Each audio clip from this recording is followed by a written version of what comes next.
Halo Sobat Mania, kembali lagi di BRC Official, ada kabar menarik nih mengenai.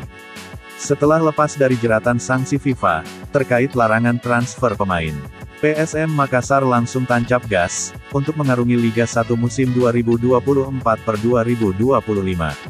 Bagaimana tidak, tim berjuluk pasukan Ramang itu, langsung memborong 5 pemain impor sekaligus. Kelima pemain impor tersebut yakni, Alessio Neto, dan Victor Luis, untuk lini pertahanan. Lalu ada Latir Fall, dan Daisuke Sakai, sebagai gelandang. Terbaru Nermin Haljeta, striker jangkung asal Slovenia, jika merujuk pada aturan baru, yang dikeluarkan PT LIB, yang mewajibkan setiap klub memiliki 8 pemain asing. PSM kini tinggal satu lagi untuk memenuhi regulasi tersebut. Pasalnya, PSM kini sudah memiliki 7 pemain asing termasuk yang dipertahankan, yakni, Yuran Fernandes dan Adilson Silva.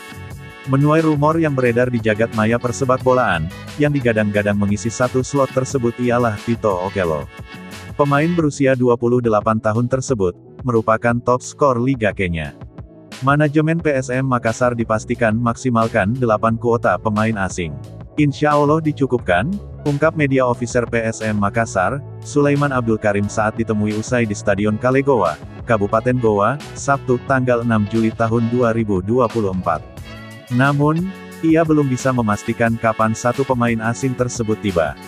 Yang pasti dokumennya sedang diurus. Jika sudah selesai langsung ke Makassar. Mudah-mudahan selesai dokumennya, segera bergabung, harap pria akrab disapa Sule. Kalau Tito Okello benar-benar bergabung, striker PSM Makassar akan diisi 8 pemain. 3 di antaranya merupakan 3 legiun asing. Nah itu dia sobat untuk update kabar hari ini, bagaimana pendapat kalian sobat? Tulis pendapat kalian di kolom komentar ya sobat, dan jangan lupa like, komen dan subscribe.